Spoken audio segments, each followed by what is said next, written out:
Ora, cá estamos outra vez, agora com o tema da ressurreição. E este tema, como muitos dos outros que temos desenvolvido aqui neste canal, não vai, digamos, muito ao encontro daquilo, em algumas partes pelo menos, daquilo que a teologia cristã, as outras igrejas cristãs ensinam e têm vindo a ensinar ao longo de séculos. Porque é que assim é? Eu acredito que a forma, o modo como apresentamos o ser causal, em que nós dizemos que é Deus, toda a gente o diz, é, na minha perspectiva, naturalmente, é de uma forma mais concreta, mais real. Não de uma forma tão abstrata, eu direi mesmo tão irreal, incongruente até às vezes. Enfim, essa forma de mais fictícia sobre a apresentação de Deus que a teologia tem vindo a apresentar e que nós contrariamos isso mesmo, tem-nos levado a levar que algum dos temas que aqui nós abordamos não vá ao encontro desse mesmo tipo de entendimento, não só de Deus, mas do conteúdo da própria Bíblia. Portanto, a nossa forma de observar é bem mais concreta e dá poucas razões, em meu entender, naturalmente, há poucas razões a que o ateísmo se possa justificar por não acreditar em Deus. Possa ter uma quantidade de outras justificações para com as aberrações, muitas das vezes, que a teologia cristã apresenta. Bom, mas este não é o tema. O nosso tema hoje é sobre a ressurreição.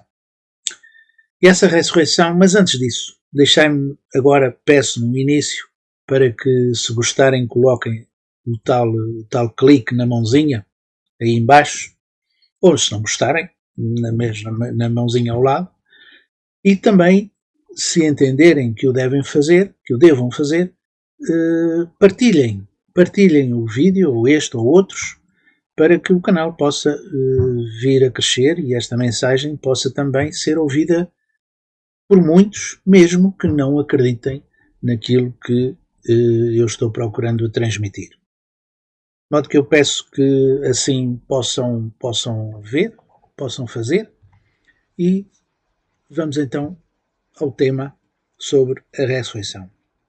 Ressurreição, que significa voltar à vida. Mas necessitamos saber qual é o conceito, o significado desta palavra na própria Bíblia. E ela dá-nos a ideia, também nos dá a ideia, de que os mortos, os tais pessoas já falecidas há muitos séculos, com a ressurreição, voltem à vida num corpo. E assim é, porque em Tessalonicenses 4,16 e Mateus 27,52 manifesta isso. E diz assim, nesta primeira passagem: o Senhor, mesmo à ordem dada pela voz do arcanjo, ao clangor da trombeta de Deus, descerá do céu, e os que morreram em Cristo ressuscitarão em primeiro lugar. Esta passagem aqui refere-se para a volta do Messias, portanto, a segunda vinda do Messias. Portanto, aqueles que tinham Cristo em seu coração, esses ressuscitarão em primeiro lugar. Poderá ser esta situação de ressuscitarem ser o indício ou a premissa da vinda do Messias. E temos em Mateus, poderá ser esta interpretação também tomada, mas em Mateus também diz algo que dá essa ideia. Abriram-se os sepulcros e muitos corpos dos santos que tinham morrido ressuscitaram. E saindo dos sepulcros, depois da ressurreição dele, entraram na cidade santa e apareceram a muitos. Isto no tempo de Jesus. Portanto, as pessoas, os santos, os profetas e muitas outras pessoas que já existiam ou que existiram séculos anteriores a Cristo, a Jesus, na altura da vinda de Jesus, quando ele estava fazendo a sua missão, muitos ressuscitaram, saíram dos sepulcros depois da ressurreição dele, entraram na cidade santa e apareceram a muitos. Portanto, Jesus, depois de ter sido ressuscitado, outros ressuscitaram também e apareceram a muitos. Ora, naturalmente, esses muitos iriam dar certamente testemunho de Jesus. Portanto, dá a ideia de que o anjo, enfim, que faz o seu barulho com a trombeta, e as pessoas que estão no caixão ressuscitam. Estão esqueletos e ressuscitam. Vêm em carne, em corpo, para o mundo físico.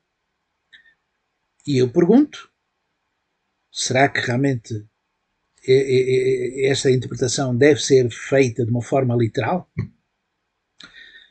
Não entendo que assim fosse, porque as pessoas que naquele tempo tivessem presenciado, portanto, os profetas e outras pessoas, portanto, ouvindo os seus testemunhos, será que não acreditariam em Jesus? Será que não iriam acreditar nos apóstolos que davam testemunho de Jesus? O facto é que não há evidências de relatos semelhantes. Não há, na Bíblia, não há esses mesmos relatos que, depois da ressurreição de Jesus, muitos outros ressuscitaram e que tivessem aparecido, enfim, às pessoas no tempo de Jesus, ou seja, no tempo dos apóstolos, melhor dito, se calhar, tivessem aparecido a eles e deviam de dar testemunho de Jesus. Mas o facto é que isso não há relatos dessa mesma evidência. Porque reparem, se isso tivesse acontecido, teríamos muitos daqueles profetas do Antigo Testamento hoje conosco. Porque se entende a ressurreição é sair, como o cristianismo de uma forma geral entende. As pessoas que estão mortas ressuscitam, portanto vêm em corpo e ressuscitam para a eternidade. Portanto, nós hoje, entre nós, as pessoas que existem hoje podiam presenciar esses mesmos profetas do antigamente. Estariam vivos entre nós, porque ressuscitaram. E poderiam dizer, mas ressuscitaram, mas não estão cá entre nós. Estão aonde? Se ressuscitar é voltar à vida num corpo físico, elas deviam estar entre nós. Onde elas estão? Não existem. Ora, qual é então o significado deste termo ressurreição? Qual é o conceito que a Bíblia tem sobre o ressurreição? E vamos analisar como o cristianismo, de uma forma geral, entende esta ressurreição. Está escrito em Gênesis, logo no início, mas da árvore do conhecimento do bem e do mal, dela não comerás, porque no dia em que dela comeres, certamente morrerás. Como é que o cristianismo entende isto? Adão e Eva comeram do fruto, e ao comerem do fruto, porque comeram do fruto, tiveram a morte, a consequência de uma morte física. Apesar de Adão e Eva terem vivido muito tempo, mas tinham que morrer, algum dia tinham que morrer fisicamente. Se não tivessem comido o fruto da árvore do conhecimento do bem e do mal, eles viveriam eternamente, nunca morreriam. Isto é um conceito, é uma ideia na interpretação do cristianismo. E também manifesta aqui, pois do mesmo modo em que Adão morreram, todos assim reviverão em Cristo. Portanto, estamos todos até à vinda de Jesus nesta situação de ter que morrer fisicamente. Nós aceitamos Cristo e então, quando a segunda vinda vier, nós agora estamos vivos, mas quando vier poderemos estar mortos e naturalmente quando ele vier ele ressuscita todos e vamos viver eternamente com corpo. É a ideia do cristianismo. Na verdade vos digo que quem ouve a minha palavra e crê naquele que me enviou, tem a vida eterna e não entrará em condenação, mas passou da morte para a vida. Portanto, porque acreditamos em Jesus, a segunda vinda virá dar, como consequência, ressuscitar. O resultado da nossa fé em Jesus vem nos libertar deste mesmo mundo e ressuscitar para a vida eterna. E ressuscitar aqui, novamente, é corpo físico. Ora, morte, relembrando, ressurreição significa a morte, como o cristianismo entende, porque comeram do fruto da árvore da árvore do jardim, portanto, com a queda, Adão e Eva vieram a morrer fisicamente, tinham que morrer fisicamente. Isso teria que acontecer. Ressurreição significa passar de um estado de morte para o estado de vida. Este é, ou antes, é o que significa ressurreição. E o cristianismo admite que nós hoje morremos, mas num futuro, com a vinda do Senhor da segunda vinda, nós não morreremos mais, ressuscitaremos e não morreremos mais. Ora, vamos verificar que a partir, e é aqui que eu começo a dar a ideia de que há dois conceitos de morte na Bíblia. Em Lucas 9, 59, 60, está manifesto isto. E Jesus ia fazendo a sua pregação e estavam com ele alguém e perguntaram, e disse outro, segue-me. Mas ele respondeu, Senhor, deixa que primeiro eu vá entrar ou enterrar o meu pai. Mas Jesus respondeu-lhe, deixa que os mortos enterrem seus mortos. Tu, porém, vai e anuncia o reino a Deus. Ora, temos aqui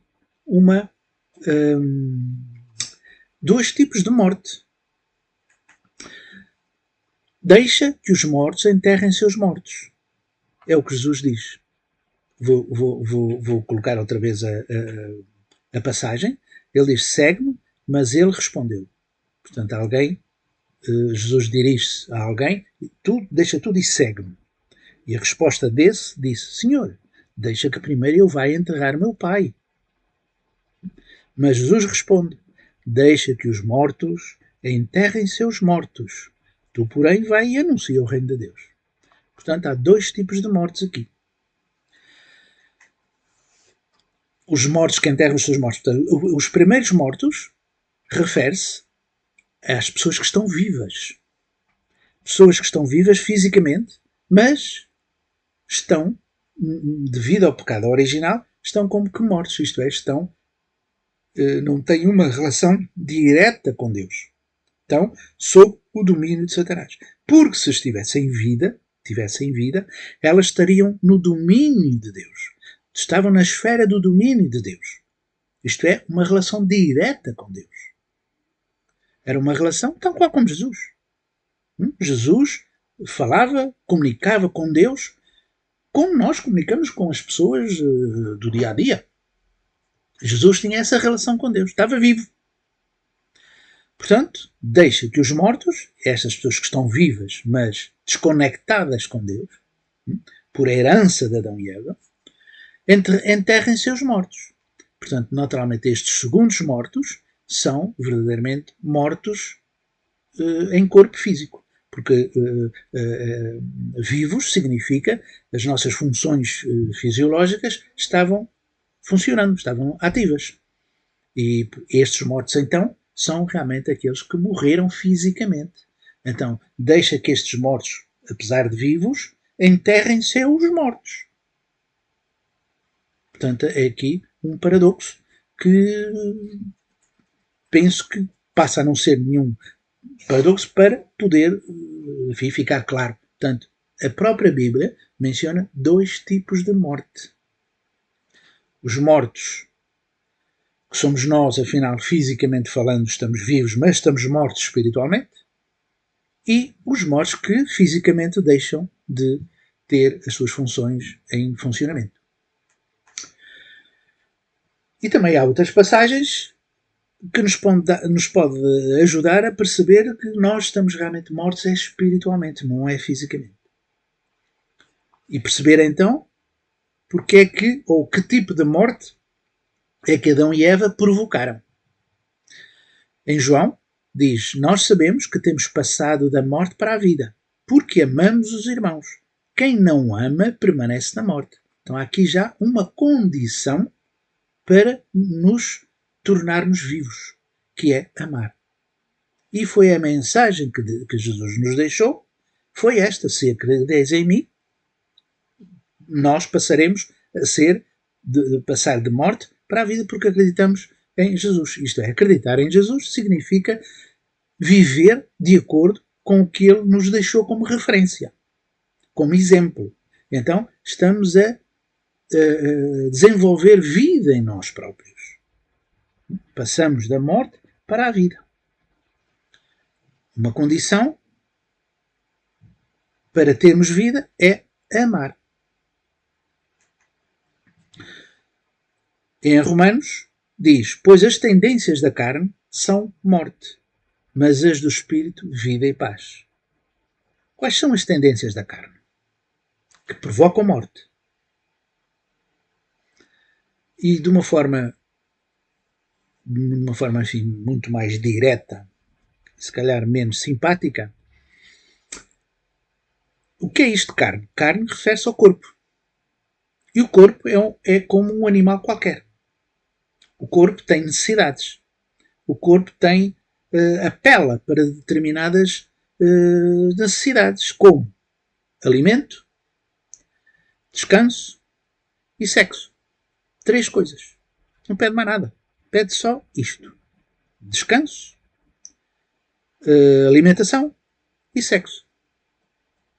O sexo pode ser controlado, mas a alimentação e o descanso não. De qualquer das formas, a nossa estrutura interior de vivência ao longo de todos estes séculos está centrada na carne.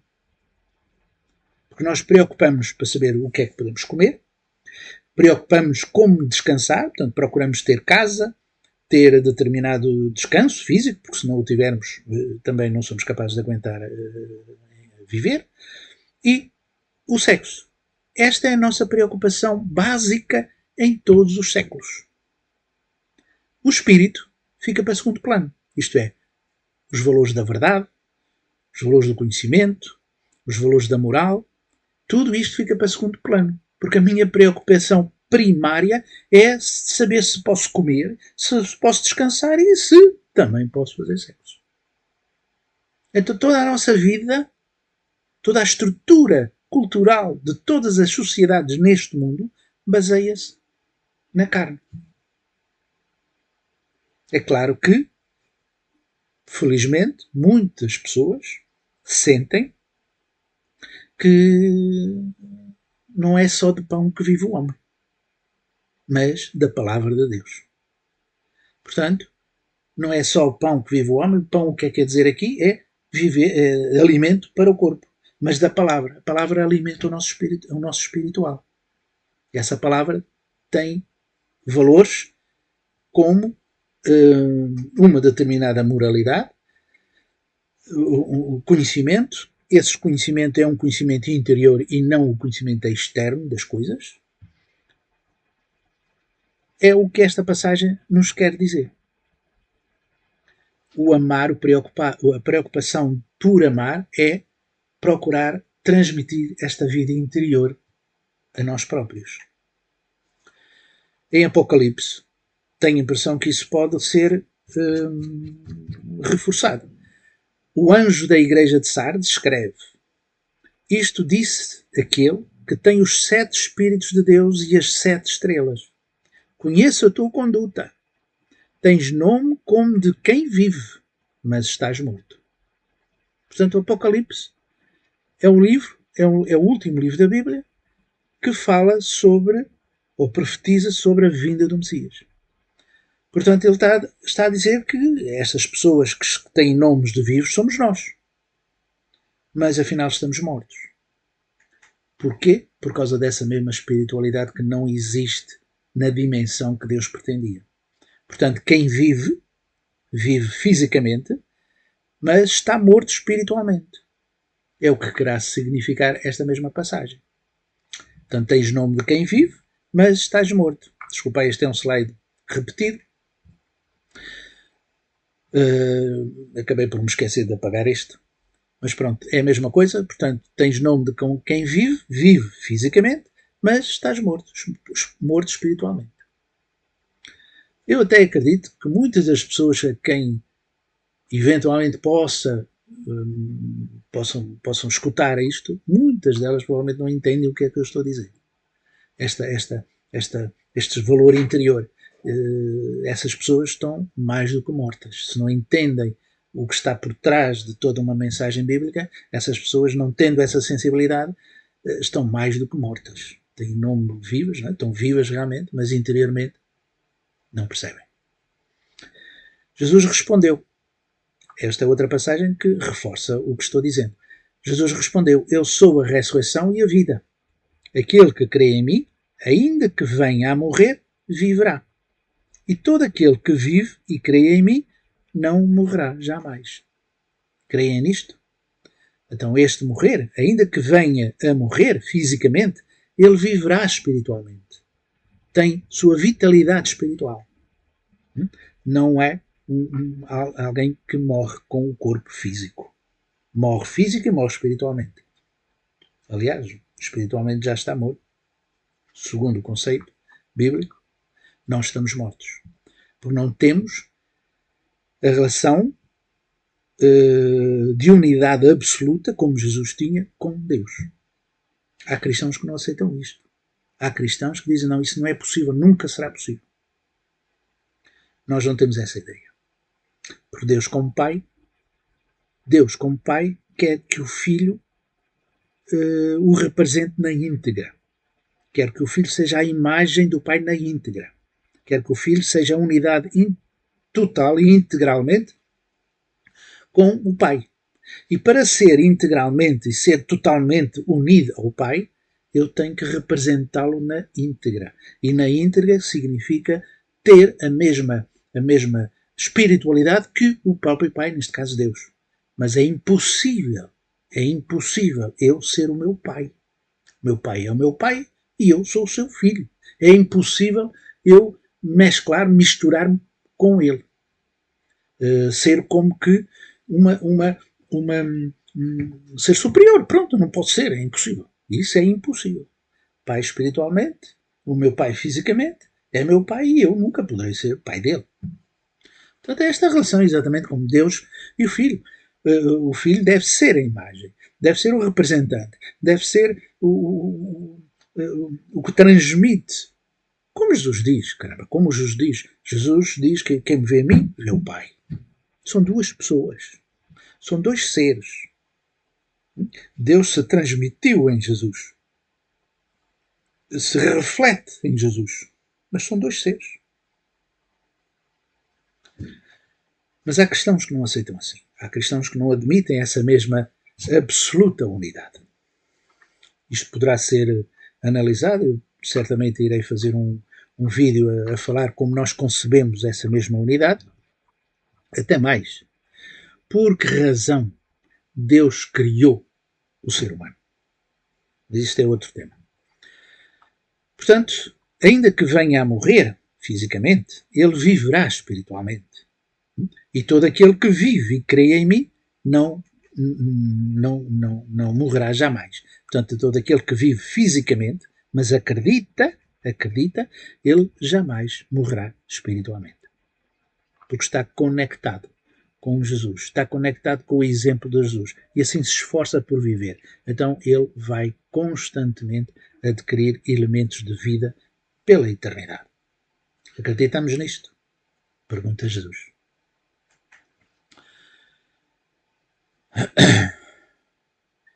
Todo aquele que procurar salvar a vida, perdê-la. Mas qualquer que a perder, encontrá-la. Portanto, também aqui é um paradoxo que muitos não entendem. E muitos dos ateus tenho encontrado, não encontram realmente, não entendem isto.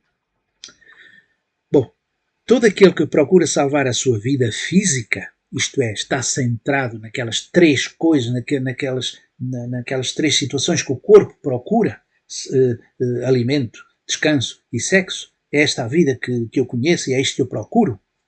É isto, a felicidade está aqui. O facto é que eles têm estas coisas todas e acabam por muitas das vezes suicidarem-se porque não encontram a felicidade. Mas é isso que quem procurar viver uma vida nestes padrões, perdê-la-ão. Mas qualquer que a perder esse tipo de vida e então encarar a sua orientação na vida mais para o sentido espiritual, eles encontrarão vida espiritual. Portanto, aqueles que querem resguardar esta mesma vida física, perdem-na. Mas todos aqueles que perdem essa vida, isto é, dão prioridade à sua vida espiritual, eles encontram essa vida espiritual.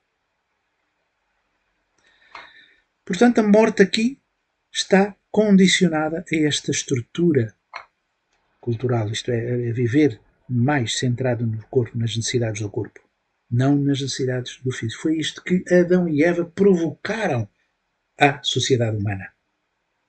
A sociedade humana, a partir de Adão e Eva, teve que suar para poder comer.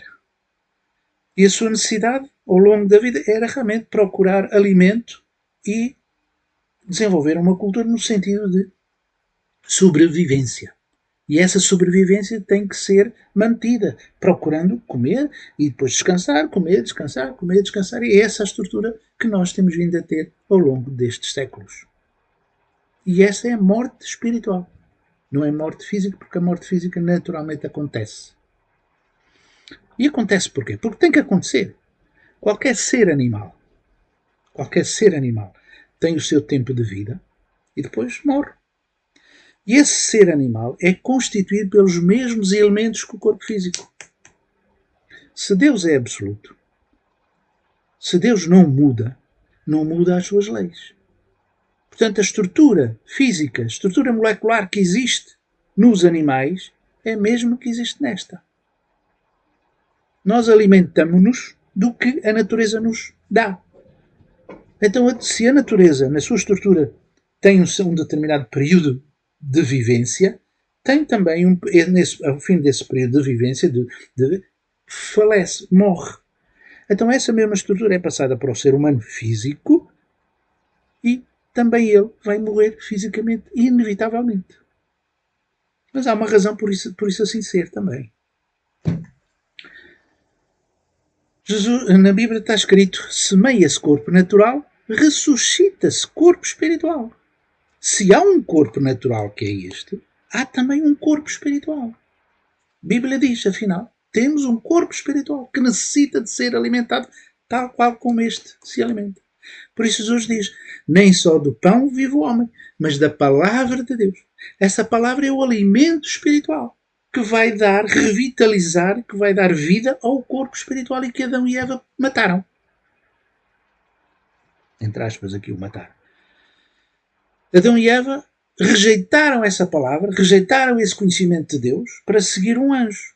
Então, destruíram a sua entidade espiritual, isto é, morreram espiritualmente.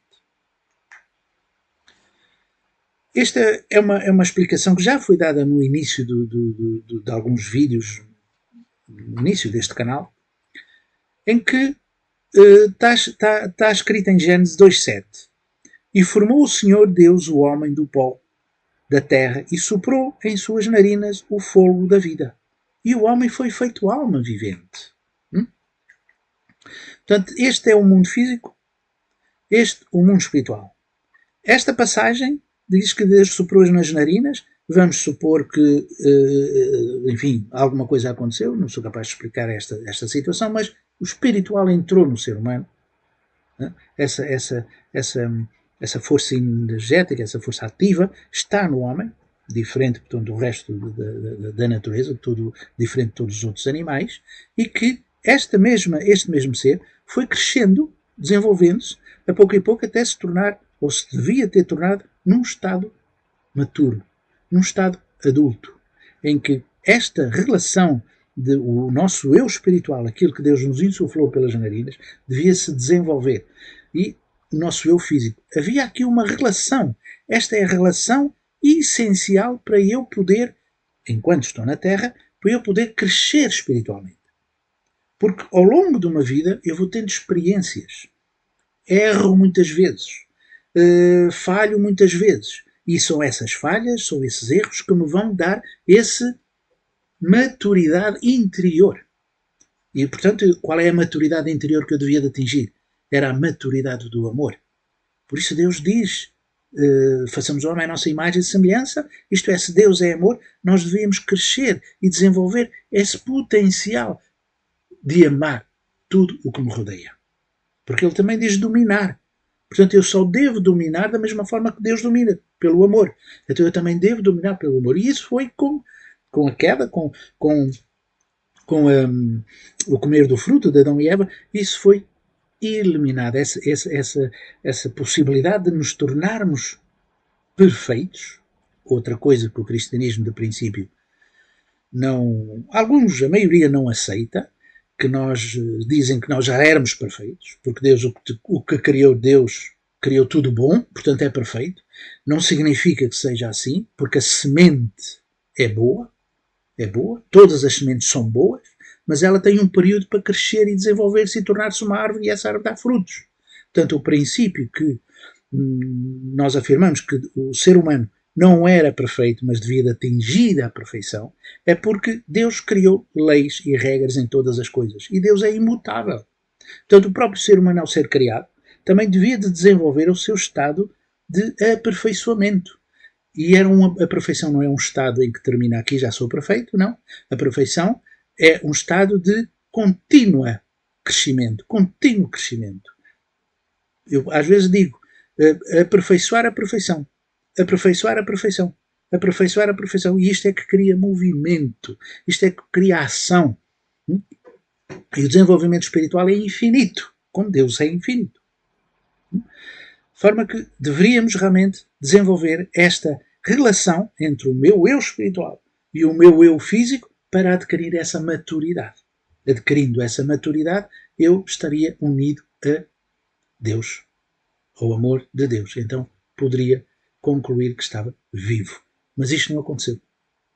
Esta maturidade não foi atingida. Se fosse atingida, este ser humano, após o seu período de vitalidade, esse corpo físico desapareceria e ele ia para o mundo espiritual vivendo com Deus eternamente. E diz, e o pó volta à terra, e o pó volta à terra como o era. E o espírito volta a Deus que o deu. Eclesiastes 12:7. É essa mesma espiritualidade, é este mesmo corpo espiritual que eu devia estar com Deus, vivendo e estando com Deus eternamente. Por isso eu tenho uma vivência aqui física para atingir este nível. Atingindo este nível, o corpo já não responde àquilo que eu pretendo, eu tenho que ir para o mundo espiritual. E tenho que dar seguimento a essa vida no mundo espiritual. Isto é como nós entendemos, afinal, aquilo que Adão e Eva deviam ter atingido. E a ressurreição está em conseguirmos criar essa unidade com Deus. Por isso Jesus morre, dando esse mesmo exemplo. O Senhor da segunda vinda vem para nos concluir todo um trabalho que Deus tem vindo a desenvolver para nós entendermos que temos que ser pessoas de amor. Porque amar é a condição para termos vida. Estas são passagens que refletem basicamente o mesmo conteúdo. Estando ele orando, transfigurou-se a aparência do seu rosto e a sua roupa ficou branca e muito resplandecente. E eis que estavam falando com ele 2 homens, que eram Moisés e Elias. Moisés e Elias já estavam no mundo espiritual e apareceram a Jesus. Falaram com ele. E estes, que aqui deviam ser os apóstolos, portanto, Paulo e outros, deviam ser os apóstolos, estavam a ver. Viram Moisés e viram Elias. As suas capacidades espirituais, pelo menos nessa altura, foram ou foram abertas, ou um fenómeno qualquer aconteceu, em que eles tiveram a possibilidade de ver Elias e Moisés. Mas eles já tinham vivido muitíssimo tempo antes. Portanto, isto mostra que o mundo espiritual existe e que as pessoas se podem manifestar e podem se tornar visíveis às pessoas que estão aqui na Terra, no mundo físico. Ora, portanto, o conceito bíblico de vida e morte, creio que o consegui explicar. Portanto, há a vida física e há a morte física.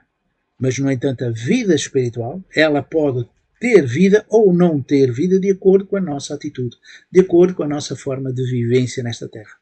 Portanto, a vida espiritual, temos uma vida espiritual morta, enfim, muitíssimo baixa, ou uma vida espiritual elevada, ou a elevar-se constantemente. Portanto, temos a vida espiritual que manifesta vida. Se manifesta vida, significa que nós estamos sob o domínio de Deus. Seguimos a palavra de Deus que nos alimenta, que alimenta a nossa espiritualidade. E temos morte se, na verdade, não tivermos esse mesmo cuidado de observar a verdade das coisas e, nesse caso, estamos centrados nas necessidades desse mesmo corpo, então não nos importamos sobre verdade ou isto, eu quero é comer, eu quero é descansar, olha, e fazer sexo também, e significa que estamos sobre o domínio satânico, sobre o domínio da ignorância, sob o domínio das necessidades físicas. Isto é morte espiritual. Não coma, deixa que os mortos enterrem seus mortos. Portanto, são os mortos que estão vivos fisicamente, mas vão enterrar os seus mortos mesmo fisicamente. Portanto, é esta a situação, é esta o conceito de vida e morte na Bíblia. E nós temos que entender que a ressurreição é a ressurreição da nossa espiritualidade. Não é a ressurreição do nosso corpo físico e volta à terra e volta a ter corpo físico. Essa ressurreição não existe. No nosso entender, não existe. De forma que Jesus, como um homem de vida, ele é um homem de vida porquê? Porque tem uma unidade total, absoluta com Deus. Uma unidade absoluta no amor. E então, Jesus, como exemplo, como referência, nós devemos nos unir a Jesus precisamente para renascer. Porque se Jesus não viesse, tal como Paulo diz, não somos da lei, mas somos do amor, porque é realmente o amor que volta a nascer. Porque sermos da lei não faz coisíssima nenhuma, é uma evolução muito restrita, muito pobre. De forma que Jesus, ao aparecer, temos-lo como referência, e essa referência é para ser seguida. Porque, afinal de contas, toda a humanidade, normalmente quando somos mais jovens, temos sempre uns ídolos. E queremos ser como esses ídolos. Ou vestimos, ou penteamos, ou o que fazer, ou o que façamos sempre de acordo com aquele ídolo. Então, se nós somos cristãos e se aceitamos Jesus como referência, nós temos que o imitar. E ao imitando a nossa vida do dia a dia, temos que assumir uma determinada atitude e essa atitude deve estar centrada no amor. Então isso é que nos faz renascer, ressuscitar. É esse interior, é esse vida espiritual que não temos, passa a ser, conforme a nossa aplicação, conforme a nossa intensidade, ela pode ser mais ou menos forte, rápida, sem entender. Portanto, isto é o que nos faz ressuscitar daquilo que Adão e Eva nos fez, que foi morrer espiritualmente.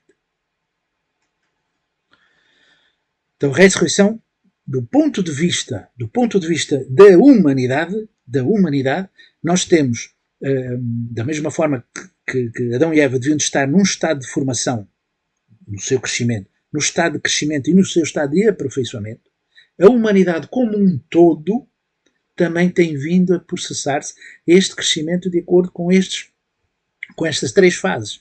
O Antigo Testamento pode corresponder à fase de formação, o Novo Testamento ao estágio de crescimento, à fase de crescimento, e o Testamento completo, que é quando o Senhor da segunda vinda vem, ele completa a providência de Deus ao longo destes séculos. Entramos no estádio, ou na fase de aperfeiçoamento. Adão Adão, que devia ter sido perfeito, não foi, então ele cai. E cai e torna-se abaixo deste mesmo estado de formação. E esse estado de formação, a sua preocupação, e vamos dizer, é uma imagem, a preocupação daquelas pessoas do antigamente, aqueles pré-históricos, a sua preocupação era só comer e era só alimentar-se para sobreviver. Vamos dizer que estes estavam no nível do inferno. Temos depois a vinda de Abraão. A vinda de Abraão, que a partir de Abraão nasce um povo.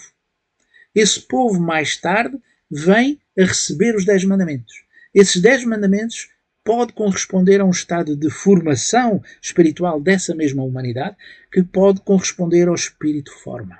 Nós designamos espírito forma. Com a vinda de Jesus, há um outro nível de crescimento. Esse nível de crescimento, no Novo Testamento, Jesus, com a palavra que ele transmite, nós podemos dizer que é o nível do paraíso. Quando formos para o mundo espiritual, vamos para o nível do paraíso. O nosso estado de crescimento interior, enquanto aqui na Terra, evolui. Desde Abraão até Jesus houve uma evolução, e de Jesus agora até a segunda vinda, outra evolução acontece, mas é um nível de paraíso. Porquê é que dizemos paraíso? Porque Jesus, numa passagem, quando estava na cruz, diz: eu asseguro-te que hoje estarás comigo no paraíso. Ele não diz: hoje estás comigo no reino do céu, estás seguro no paraíso. Portanto, é uma referência que diz que paraíso é um nível espiritual. E tal qual como Adão devia ter atingido a sua espiritualidade total, este ser humano vai desenvolver a sua espiritualidade com o Senhor da segunda vinda. Ele trará toda a verdade. Trará toda a verdade. E neste caso, o ser humano irá crescer até à sua plenitude. E poderemos dizer que essa mesma espiritualidade corresponde ao reino dos céus. O reino dos céus, eu não vou me alongar aqui, também há uma razão porque é que é o reino dos céus e porque é que há estas divisões, ou estas fases, como queiram, de forma que o ser humano deveria de atingir este estádio, ou esta fase da espiritualidade dele, que corresponderia a estar no reino dos céus com Deus. Era isto que Adão e Eva deviam ter atingido. E a humanidade no seu todo, de acordo com as verdades que vem recebendo, do Antigo Testamento com a lei, com a palavra de Jesus e agora com o Senhor da segunda vinda. E deixai-me referir uma coisa. O Senhor da segunda vinda vem dizer algo que não está na Bíblia. Portanto, o que está tudo na Bíblia não é toda a verdade.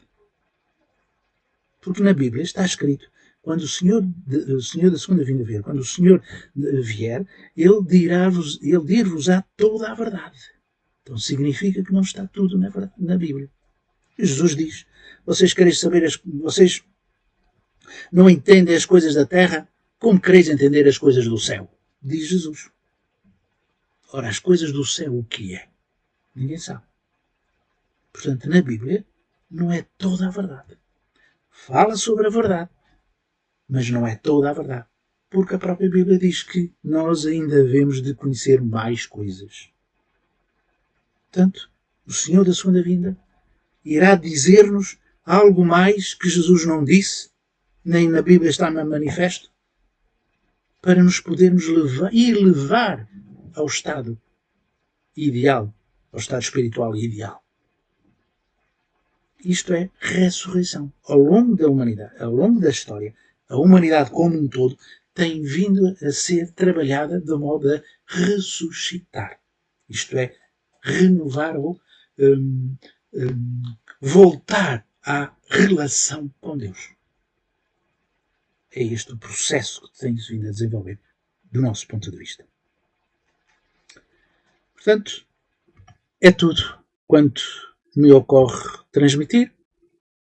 Eu espero que fosse interessante e, novamente, se gostaram, cliquem nessa mãozinha e, por favor, então possam também compartilhar, porque o canal pode desenvolver-se esta mensagem chegando a muitas outras pessoas. Se tiverem a coragem e a vontade, por favor, façam. Então até o próximo vídeo, se Deus quiser. Muito obrigado. Até à próxima.